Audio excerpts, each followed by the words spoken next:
Henri, est-ce que tu peux nous expliquer comment fonctionnent les vibrations sur le corps humain et leur incidence sur l'environnement en général? Alors c'est une question très très vaste. Les vibrations ont un effet sur le corps physique, sur les émotions, sur nos états de conscience, sur notre psychologie. On peut soigner par le son de plein de façons différentes, avec la musique, avec les émotions que ça peut procurer, mais aussi en dirigeant consciemment la vibration dans certaines parties du corps, sur les méridiens, les chakras, les corps subtils. On peut guérir ou aider certaines pathologies à s'améliorer.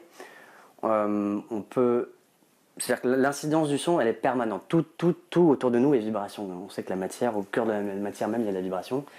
On vit dans des sociétés, dans des villes très stressées par le son, et on a perdu un petit peu notre façon d'appréhender le monde sonore, dans le sens que on écoute les choses trop fortes. La musique pour nous c'est quelque chose avec un clip, avec un artiste, avec une vidéo, et on a vraiment oublié un petit peu dans nos sociétés le côté thérapeutique de pas forcément que la musique, qui est l'organisation des sons, mais du son, de la vibration elle-même. Donc quand on chante, on a l'instrument thérapeutique le plus fort sur nous qui est la voix. Quand on chante, qu'on fait une méditation sonore, quand on écoute une musique qui nous touche particulièrement, qui nous rappelle un souvenir. Il y a plein de façons de se guérir. Alors, on peut écouter aussi avec les casques, il faut faire attention au volume. C'est aussi par le conduit cérébral ou par la musique, mais aussi ce qu'on appelle les harmoniques du son vont avoir une influence sur le corps, sur les corps subtils. Donc, il faut parfois écouter de la musique que par le casque, c'est presque que 50% du côté thérapeutique de la musique. Donc voilà, c'est-à-dire que l'influence, elle est permanente, l'influence de la vibration. Nous sommes vibration nous-mêmes, nos cellules vibrent, et donc voilà, sur le côté physique ou psychologique, mental, les émotions ou spirituel, la vibration a une influence permanente. Moi, ce qui m'a intéressé dans mes recherches, c'est le travail dans tous les musicothérapeutes que j'ai un peu recherché à travers le monde, c'est le travail de Fabien Maman, que j'ai trouvé extrêmement complet sur tous les points, sur le point de vue artistique de la musique, du point de vue scientifique, puisqu'il a fait pas mal de recherches avec le CNRS au début des années 80, de voir comment le son agit sur la cellule, comment la cellule réagit à telle ou telle fréquence, telle vibration, tel volume, avec tels instruments. Et alors justement, comment elle réagit par rapport aux vibrations? Qu'est-ce qu'il a découvert?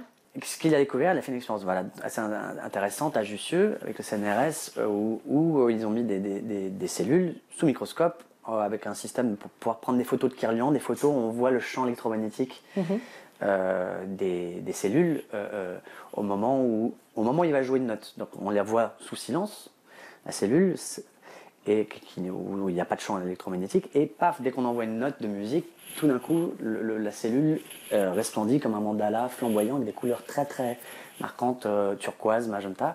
Donc ce qui fait apparaître très clairement, visuellement, à quel point les cellules répondent.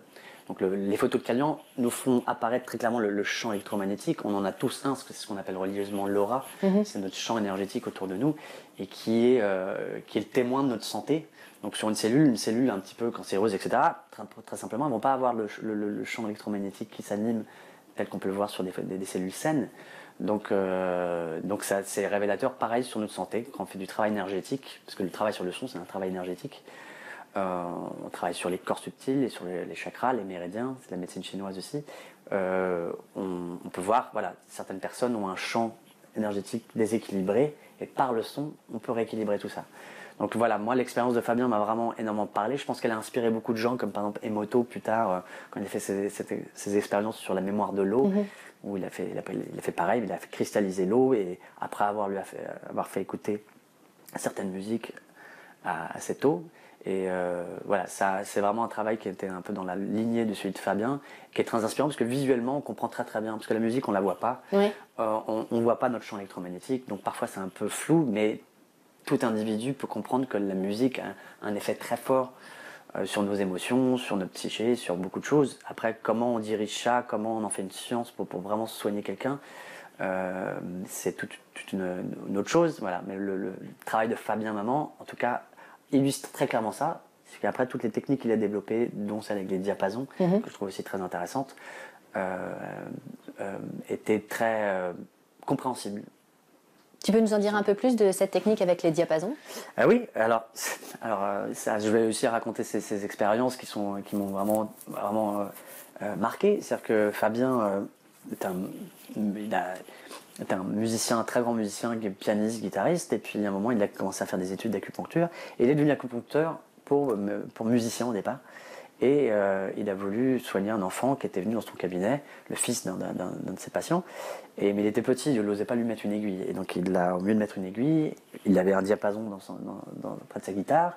Donc, un diapason, c'est une fourche qu'on tape. Et voilà. Et il a mis, au lieu de mettre l'aiguille, qu'est-ce qui se passe? L'aiguille d'un acupuncteur, au bout de 20 minutes, elle chauffe, il y a une résonance sur le point énergétique du méridien. Et il y a un système de résonance qui fait que ça chauffe. Quand ça chauffe, il y a une vibration qui apparaît. Et alors que le diapason, on a cette vibration tout de suite. Donc le pouvoir du diapason est 10 fois. Le diapason travaille 10 fois plus rapidement que l'aiguille. Et ce qui est très intéressant, c'est que les diapasons ont des notes de musique.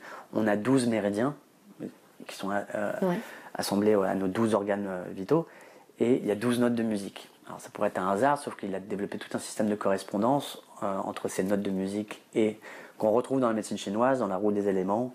Chaque élément ont une note, mais il y a 5 notes, donc 5 éléments. Et lui, il a transcendé un peu plus loin tout ça pour faire comprendre que chaque méridien avait une note.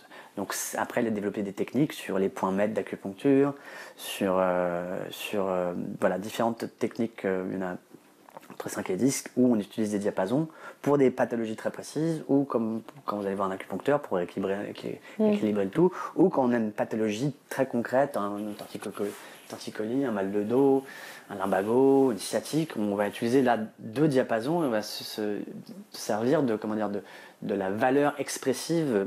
Une note, do, sol, c'est 2 notes différentes, elles ont une valeur expressive, mais elles ont aussi une valeur énergétique du fait de leur différence de fréquence, et quand on les met ensemble, ça va créer quelque chose de différent dans le corps. C'est-à-dire que si on met une seconde mineure, si on met 2 diapasons, donc on a par exemple un do et un do dièse, une seconde mineure, ça va créer quelque chose de très instable pour les cellules qui sont cristallisées, là où il y a de la douleur.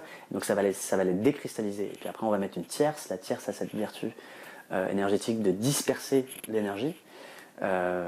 Et après on met une quinte pour tonifier. La quinte porte bien son nom, elle tonifie.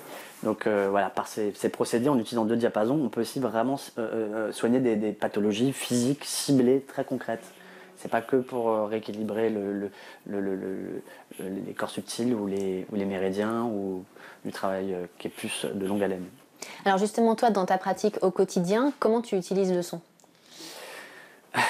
Dans ma pratique, dans les soins que je donne, ou parce que le son, moi je l'utilise vraiment toute la journée, je pourrais dire, mais je l'utilise. Alors moi personnellement, je pratique les techniques de Fabien Maman de l'académie Tamado, dont j'ai été certifié. Donc les gens viennent chez moi, il y a toute une séance de diagnostic, et puis on va, selon la pathologie, le problème ou ce que je sens qu'il faut faire, je vais ou utiliser que les diapasons, ou les diapasons avec des couleurs, avec de la lumière, ou je vais chanter certains sons qui me semblent intéressants, ou je peux même aussi à la fin jouer du piano pour la personne dans une certaine gamme qui correspond à la tonalité, si on est en hiver, qui va permettre à la personne de s'accorder avec l'énergie de la saison. Je peux jouer de certains autres instruments, des bols tibétains pour lui couper le mental. Je peux prendre parfois des instruments même. Alors je travaille que avec des instruments acoustiques, parce qu'il y a une vertu dans le son acoustique. Les harmoniques des sons acoustiques sont. La thérapie, elle a lieu dans les harmoniques, pas l'harmonie. L'harmonie, c'est les notes qui vont bien ensemble. D'accord. Les harmoniques, c'est les sons qui sont générés par une seule note. C'est comme si je jouais une corde de guitare, une seule corde. Hop. Il y a une seule note, c'est comme si vous jouez du rouge ou du vert, mais de cette note, il y a un truc qui tourne qui est comme. Je joue du rouge, mais il y a tout l'arc-en-ciel qui tourne. Donc c'est l'aura du son. Il y a le physique, le boum que j'ai joué, mais il y a quelque chose d'impalpable qui tourne autour, qu'on entend un petit peu, ce qui fait la rondeur du son. Et ce sont les harmoniques, et c'est les harmoniques qui ont une vertu thérapeutique très importante sur les cellules, sur les corps subtils et sur le champ électromagnétique. Donc si vous prenez des instruments Moi, je suis très sensible à ça, donc je vais chercher des instruments dont les harmoniques ressortent le plus, parce que c'est ce qui va inconsciemment, et pour moi inconsciemment, vraiment avoir un effet thérapeutique sur le patient. Ça va être quel type d'instrument justement qui ont des harmoniques intéressantes? Alors, les instruments, voilà, vous pouvez prendre une guitare où il y a des très belles harmoniques. Il y a des guitares qui en ont zéro parce qu'elles sont construites à l'usine ou pas avec des matériaux, c'est pas pensé. Des très bons luthiers, ils font vraiment attention à ça. Les violons, les Stradivarius, on ne sait pas pourquoi, mais d'ailleurs on sait qu'il utilisait beaucoup la géométrie sacrée pour faire son instrument, mais font ressortir les harmoniques. C'est ça qui fait la beauté, c'est que ça fait ressortir les harmoniques d'une façon incroyable. Donc c'est souvent des luthiers qui ont conscience de la géométrie sacrée et comment ils conçoivent leurs instruments selon cette géométrie. Mais après, ça peut être des gens, moi j'ai des percussions qui viennent du Maroc, elles vont faire... c'est presque parfois des hasards, elles vont faire vraiment ressortir beaucoup d'harmoniques. La musique électronique n'en fait pas ressortir. Il y a un son, vous allez avoir un rythme qui va vous mettre dans une transe. Ça peut être thérapeutique comme la musique électronique, mais il n'y a pas les harmoniques qui vont agir sur le corps subtil. Donc cette musique acoustique, on doit l'écouter sans un casque, c'est vraiment la musique autour. Quand on écoute par une chaîne, c'est déjà l'effet est vraiment réduit. Donc si vous écoutez un quatuor d'instruments acoustiques dans une pièce, c'est là où ça va lui faire le plus d'effet sur vos corps subtils. Donc on entendra plus les harmoniques. Par exemple, là j'ai un instrument qui s'appelle le monocorde, qui fait vraiment ressortir... si on le joue pendant 1 minute ou 2, on sent vraiment... ce truc qui tourne, ce son qui tourne comme dans le chant diphonique.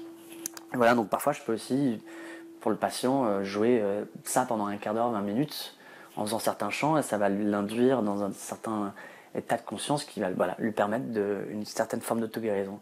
Parce qu'on vient pas pour... Alors, les gens veulent guérir, et on cherche toujours, surtout dans nos sociétés, à avoir un déclic tout de suite. Il y a des gens qui vont prendre de l'ayahuasca en Amérique du Sud parce ils ont du mal à avancer petit à petit vers une guérison, parce qu'on est dans des sociétés comme ça où toutes les choses doivent être immédiates. Donc moi, c'est-à-dire que ce qu'on crée, je pense, il y a plein de formes de musicothérapie, de sonothérapie différentes. Moi, ce qui m'intéressait beaucoup, c'était les techniques de Fabien Maman, mais il y en a plein dans le monde de personnes qui travaillent différemment. Mais ce qui est important, moi, ce que je crois qu'on fait, c'est qu'on crée un espace dans lequel la personne peut générer son auto-guérison. Et après, c'est par un rythme, en revenant plusieurs fois. Moi, je viens pas.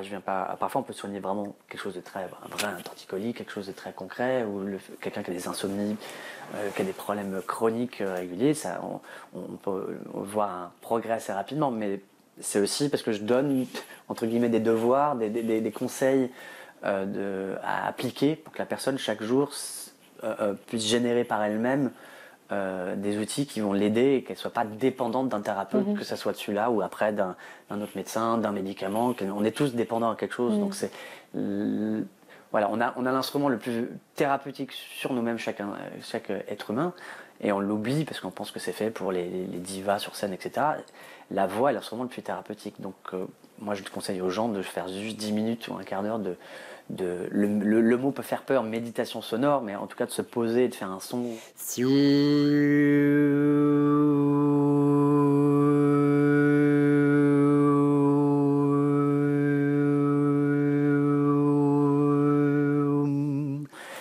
Après, on peut l'étudier un petit peu d'une certaine manière, mais voilà, c'est ce qu'il y a de plus c'est de mon expérience ce qu'il y a de plus thérapeutique. Donc voilà, c'est aussi aider le patient à se guérir lui-même et à trouver un équilibre qui n'ait pas besoin... Enfin, s'il veut chercher plein de thérapies, ça peut être un chemin de vie aussi, mais c'est qu'il ne soit dépendant que de lui-même.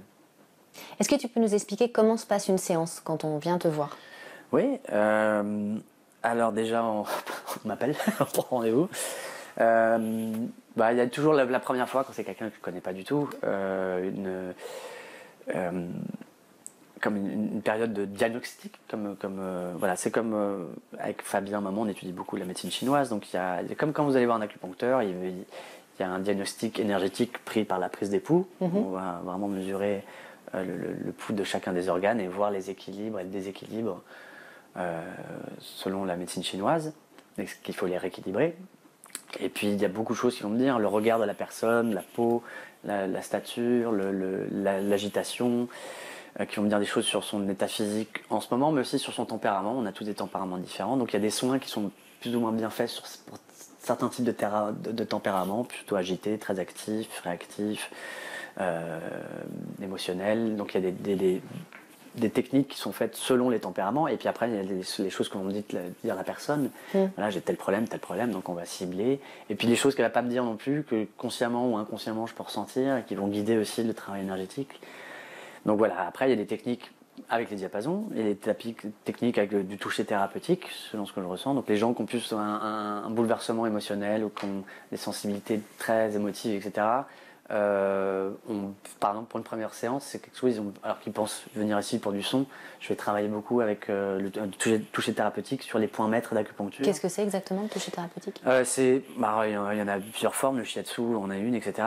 C'est par la position des mains, tout simplement, mais je vais faire tout un scan, c'est-à-dire que je vais partir des pieds jusqu'à la tête, et après de la tête jusqu'aux pieds. Ça prend une demi-heure, trois quarts d'heure, où je vais appuyer sur des points maîtres d'acupuncture des méridiens, donc les pieds, les genoux, etc. On monte et on fait monter toute l'énergie comme ça, puis on la fait tout redescendre. Ce qui fait que ça fait comme un scan énergétique de la personne, ça la rebalance. Parce qu'au départ, j'ai oublié d'en parler, mais je scanne par l'époux et je scanne aussi l'aura de la personne sur ses différents corps subtils au-dessus des chakras. Donc il y a le corps éthérique, le corps astral, les émotions et le corps mental. Après, il y a comment ça fonctionne? Comment toi tu ressens les choses en passant la main? On ressent des différences de chaleur, de différences de magnétisme. C'est comme si c'était un peu électrique. C'est différent. C'est comme si vous étiez une bougie là et que vous êtes un petit peu à 1 mètre au-dessus. Vous sentez une petite différence de chaleur. Et puis parfois, comme un petit vent frais. Donc là, c'est un vide d'énergie. Donc on va ressentir qu'il y a un trop plein d'énergie ou un vide d'énergie. Et donc là, on va travailler aussi sur les corps subtils avec la lumière, avec les essences, des huiles essentielles, des essences qui peuvent vraiment clarifier le champ, avec des soies de couleurs et avec la lumière. Et la lumière, moi au départ, dans ce travail, j'étais plutôt intéressé par les diapasons, par le son, parce que je connaissais le pouvoir du son sur la conscience et sur le corps physique. Et j'étais extrêmement frappé par le pouvoir de la lumière et de la chromothérapie, de la luminothérapie. Et il faut savoir qu'elle se marie très très bien. C'est-à-dire que le son avec la lumière, c'est un peu comme le mélange magnésium-calcium.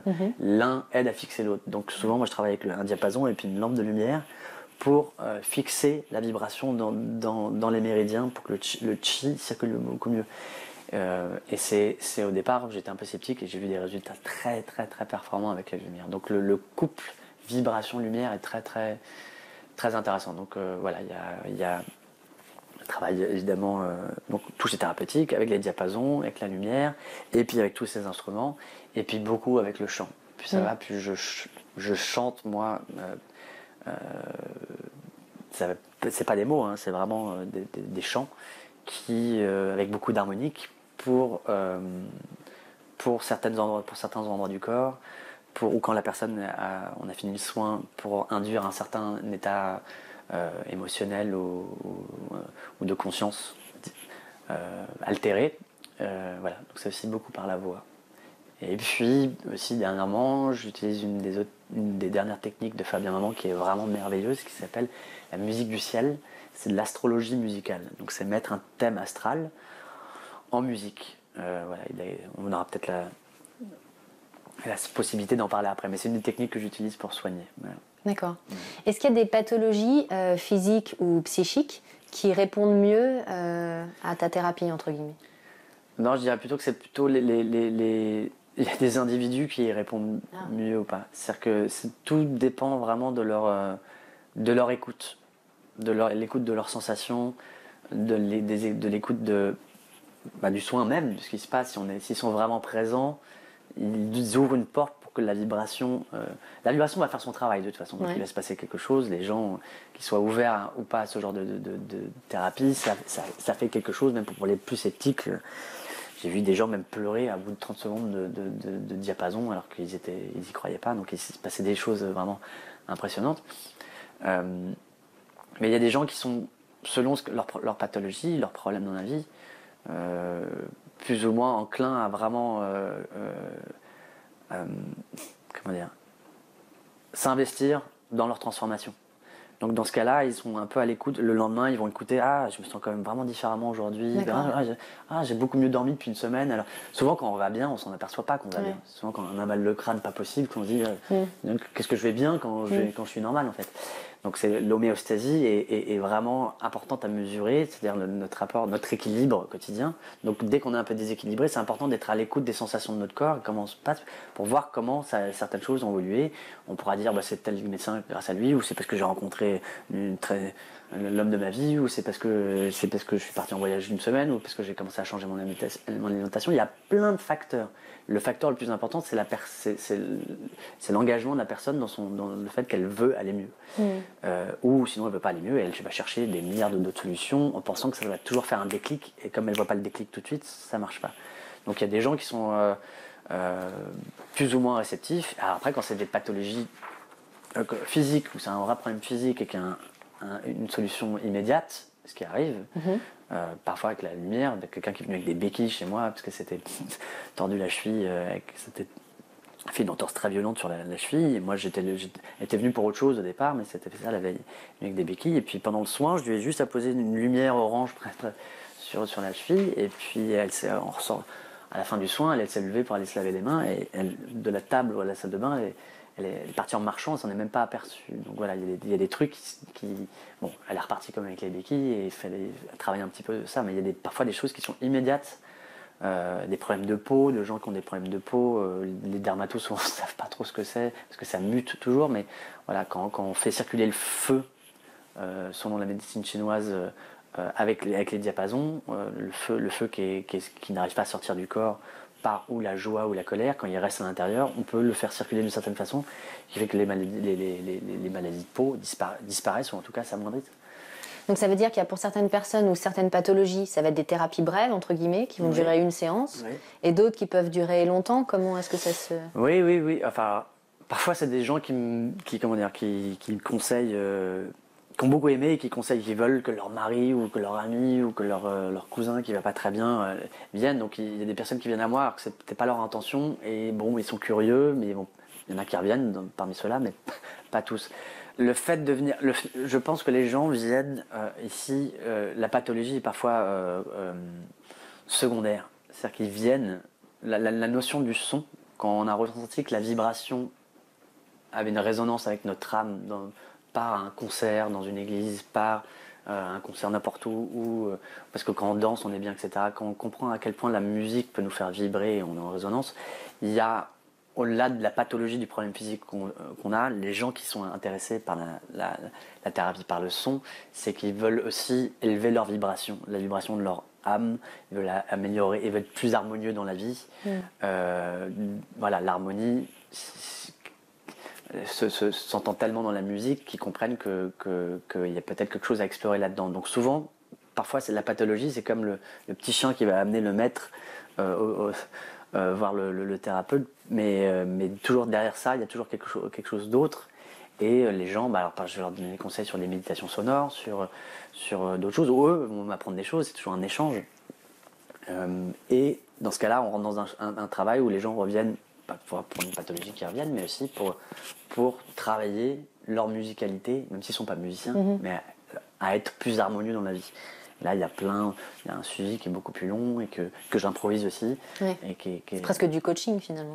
Oui, ça devient. Parfois, certaines personnes, j'ai des programmes vraiment affiliés parce que les techniques que j'ai de base sont très bien pour soigner des trucs. Et puis après, ils ont envie, en venant régulièrement pendant 2-3 mois, ils ont compris beaucoup de choses sur eux-mêmes et ils ont envie de continuer. Donc là, moi aussi, j'expérimente aussi sur un suivi un peu plus long. Il se passe des belles choses qui sont plus du niveau de la conscience et des habilités qu'ils retrouvent dans leur vie, de la mémoire, c'est du mode de l'expansion de conscience après. Voilà. Alors, tu travailles actuellement en collaboration avec Fabien Amand sur son dernier livre. Oui. Donc, tu nous en as parlé un tout petit peu en début de cet entretien.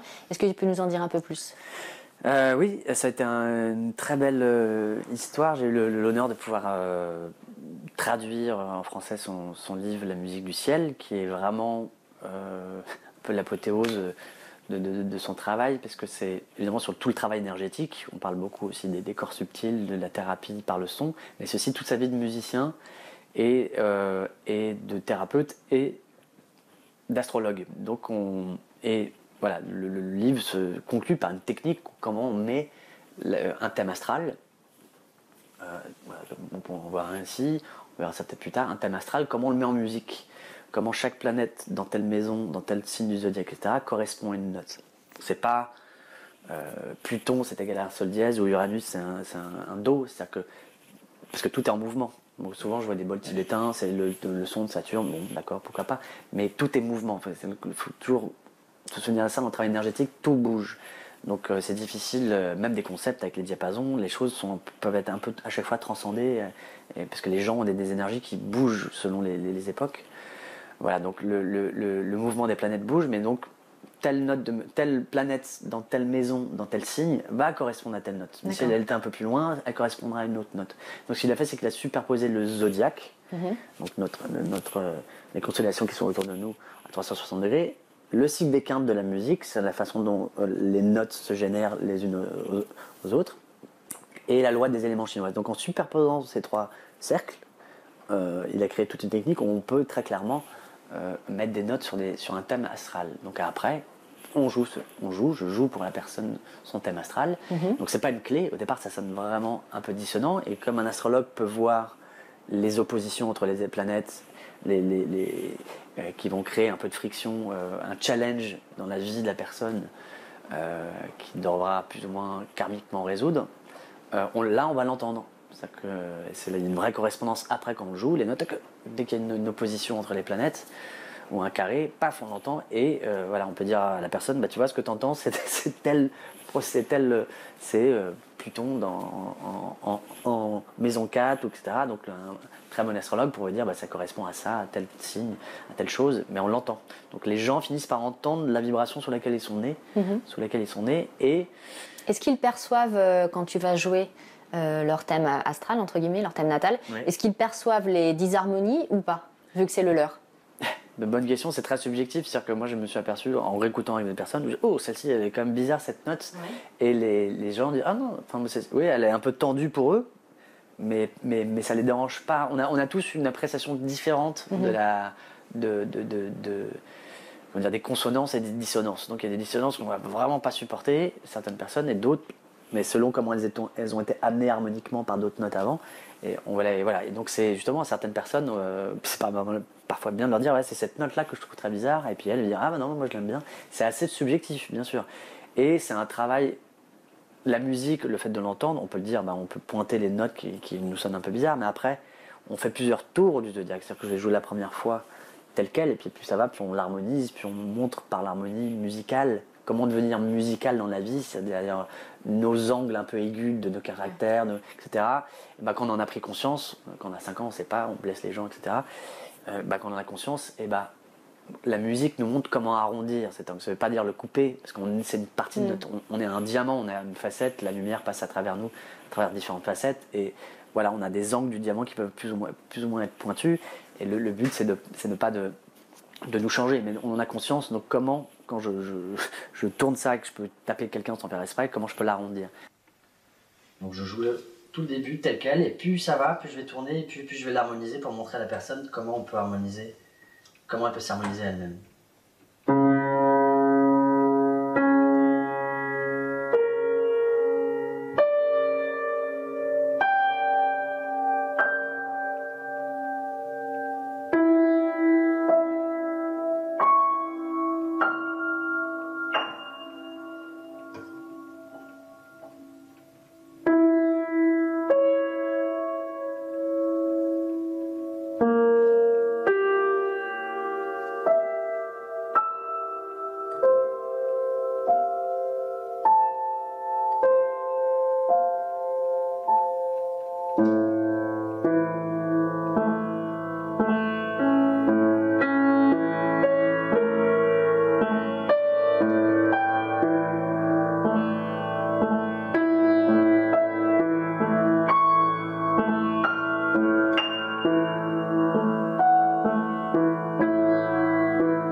réalises régulièrement des concerts harmonisants aux intersaisons. Oui. Avec n'importe qui veut se joindre à toi, à vous quand vous êtes plusieurs. Oui. Est-ce que tu peux nous expliquer comment ça fonctionne, quel est le but? Oui. Alors c'est des concerts harmonisants qu'on fait au solstice et aux équinoxes, donc 4 fois par an. Ça m'arrive d'en faire un petit peu dans les intersaisons, sous certaines dates celtiques. C'est des concerts qui sont... c'est pas pareil, c'est Fabien Maman qui a développé ces concerts, c'est-à-dire le but c'est de nous relier à l'énergie des saisons. Si les solstices et les équinoxes ont été à chaque fois marqués et représentés dans toutes les religions, c'est qu'ils ont une valeur énergétique. Le solstice d'hiver, voilà, le soleil commence, les jours commencent à rallonger, on appelle ça le nouveau soleil, il se passe quelque chose d'énergétiquement. Et l'agriculture, la façon dont on célèbre les saisons, notre rythme de vie, la vie en communauté est rythmée par ce cycle annuel. Donc, et dans la médecine chinoise, voilà, le feu correspond à l'été, l'eau à l'hiver, le bois au printemps, etc. Et donc la terre et l'air à l'automne. Donc ils ont des notes de musique, ils ont des notes de musique, ces éléments. Donc on va utiliser, pour l'été par exemple, on va jouer en do, des gammes en do, avec des gammes plutôt joyeuses, énergisantes, assez yang dans l'esprit, c'est-à-dire qui vont vers l'extérieur et qui font vivre le feu, et plutôt l'hiver, quand on rentre un peu à l'intérieur, la terre, les bourgeons, les plantes rentrent à l'intérieur parce qu'elles ne veulent pas mourir de froid. Alors la vie, il y a autant de vie l'hiver, mais elle est à l'intérieur, donc c'est beaucoup plus yin. Donc voilà, les acupuncteurs vont accompagner cette énergie. Que vous ayez une pathologie ou pas, il va travailler sur le fait que de toute façon vous êtes un être humain et c'est l'automne, donc je vais contribuer à rentrer l'énergie à l'intérieur, accompagner. Donc voilà, donc c'est par une aiguille, mais on le fait par la musique aussi, par une certaine gamme et certains modes et certains instruments joués, on va aider à l'énergie du corps à s'harmoniser, à accompagner l'énergie de la saison. Donc il y a une vraie correspondance, Fabien aussi l'a très bien montré, entre l'ADN, les cellules, les méridiens, les chakras, les éléments à l'extérieur, et les éléments, prennent vie par l'énergie qui vient du cosmos. Donc, et tout ça sur un cycle annuel. Donc quand on écoute une certaine forme de musique qui est en relation avec un cycle annuel. Et ça permet de nous harmoniser. Ces concerts, il y a toute une petite approche harmonique. On joue beaucoup les sons des éléments, l'eau, l'air, des sons d'oiseaux, etc. Et ça déjà les gens coupent le mental direct dès qu'ils entendent les sons de la nature. Et puis on va rentrer dans tout un truc, on va chanter des mantras, on va jouer certains rythmes particuliers pour voilà. Et puis il y en a pour l'été, le printemps, l'hiver et l'automne.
Et je crois que tu as d'autres projets également dans les mois qui viennent, aussi par rapport aux enfants. Oui, tout ça m'a amené, le monde de la vibration, c'est le monde de la conscience, c'est quelque chose qui s'expand, c'est que quand on commence à donner des soins, c'est quelque chose que j'adore, mais ça m'ouvre aussi à beaucoup d'autres choses, que ce soit dans le domaine vraiment que de la musique, mais aussi je travaille aussi avec des enfants, avec les animaux, avec les éléments de la nature, on peut avec l'astrologie, donc avec certaines dimensions célestes et des dimensions de conscience différentes avec les méditations sonores. Mais voilà, moi ce que j'aime beaucoup, voir l'effet que peut faire la musique chez les enfants. Et on sait, il y a beaucoup de programmes, par exemple Montessori travaille sur un musique qui s'appelle, un programme américain qui s'appelle Music and the Brain, et ça a été des études très concrètes sur un groupe d'enfants à qui il y a une petite éducation musicale faite à l'école, en plus de l'enseignement en général, et un groupe où il n'y a pas cet enseignement musical, et on voit que les enfants qui apprennent la musique sont 3 fois plus, se développent beaucoup plus facilement dans toutes les autres matières. Donc il se passe quelque chose au niveau cognitif par l'apprentissage de la musique qui est très important. Donc c'est presque vital. On fait de la musique à l'école, mais on fait 3 trucs de flûte à 30. Voilà, il y a plein d'autres. Je pense que l'éducation nationale devrait s'inspirer de beaucoup de programmes qui existent à travers le monde sur comment on peut aider les enfants à travers la musique. Ils prennent plaisir à apprendre la musique, mais ça les aide énormément après dans la vie. Donc c'est quelque chose auquel je suis très sensible et que j'essaie de développer. Et puis on travaille aussi avec les animaux. J'ai une amie qui s'appelle Lisa Leicht qui travaille beaucoup avec les animaux. Je crois que tu la connais. Et on crée un festival qui aura lieu le 11 et 12 juin 2016 au refuge du Tierney. C'est-à-dire qu'on va souvent dans les refuges d'animaux. Voilà, des animaux qui sont abandonnés, souvent des chiens, des chats, mais il y a d'autres animaux aussi. Et on travaille ensemble, c'est-à-dire qu'elle a tout elle sait comment soigner les animaux par le toucher thérapeutique, par une certaine approche, un peu comme une magnétiseuse. Et on contribue ensemble, c'est-à-dire que je vais jouer certaines formes de musique qui va mettre l'animal en confiance et qui fait qu'on peut l'ausculter et essayer de le soigner de façon beaucoup plus facile que si c'était dans le silence total. Donc on essaie de créer un festival pour sensibiliser les gens au travail dans les refuges. Et en même temps, c'est un festival. C'est ouvert à tous. C'est un festival de musique pour les animaux, les enfants et les grands-enfants. Donc les parents peuvent venir avec leurs enfants, comme ça, ils vont faire de la musique, ils vont apprendre des choses sur les animaux, sur comment, quand on a un animal à la maison, comment on peut l'approcher, le soigner nous-mêmes. Quel est le rapport entre l'homme et son animal, et quelle est la résonance musicale et comment on peut résoudre beaucoup de problèmes quand on en a conscience mais je parle au niveau de l'individu, mais à travers l'animal, et l'inverse. Voilà, donc c'est un festival qu'on est en train de créer. Qui s'appelle le Festival Enchanté. Ça s'appelle le Festival Enchanté, parce que quand on enchante, c'est par la vibration. Donc tout ça, c'est autour de la vibration pour les enfants, les grands-enfants, les animaux et la nature. Voilà, c'est un projet pour l'instant, donc le premier a lieu au mois de juin. Le Festival Enchanté, il y a un site internet, ce sera www.lefestivalenchanté.com. Et voilà, mais pour l'instant, c'est juste un projet. Et il y a un stage, je crois, aussi avec Fabien Maman au mois de mars. Oui, alors ça, personnellement, je m'occupe des venues de Fabien Maman quand il est en France. Il habite aux États-Unis. Il habite aux États-Unis et il fait un peu le tour de l'Europe ou des États-Unis ou de l'Amérique du Sud pour plein d'ateliers qu'il anime sur 2-3 jours où il enseigne ses techniques. Et donc, quand il est en France, je m'occupe de sa venue. Donc, le prochain a lieu le 15-16-17 mars. Merci, 15-16-17 mars à Paris. Et il y en a un autre le 19 et 20 mars. L'un, c'est les Ekimos, c'est les 8 méridiens merveilleux. Donc, c'est les techniques de diapason sur les méridiens. Et l'autre, c'est plus avec des petits diapasons sur les points réflexes du visage, de l'oreille et des pieds. Et voilà, et toutes les informations pour ces 2 stages, on peut les obtenir en écrivant à sonicmedicine@gmail.com. D'accord. Et pour toutes les informations sur ton travail, c'est sur ton site. Pareil, voilà, moi j'ai un site internet, ça c'était l'adresse email du site, mais j'ai un site qui s'appelle sonicmedicine .com, sonicmedicine.com, et sur lequel il y a vraiment toutes les techniques et toute l'approche. Et voilà, je parle aussi beaucoup de groupes de méditation sonore que j'anime, qui sont pour moi presque maintenant la chose la plus importante au niveau individuel et au niveau des gens qui me suivent depuis un moment, plus sur l'expansion de conscience et des apports que chacun peut ressentir, les habilités, les nouvelles aptitudes que les gens ressentent juste en faisant du son.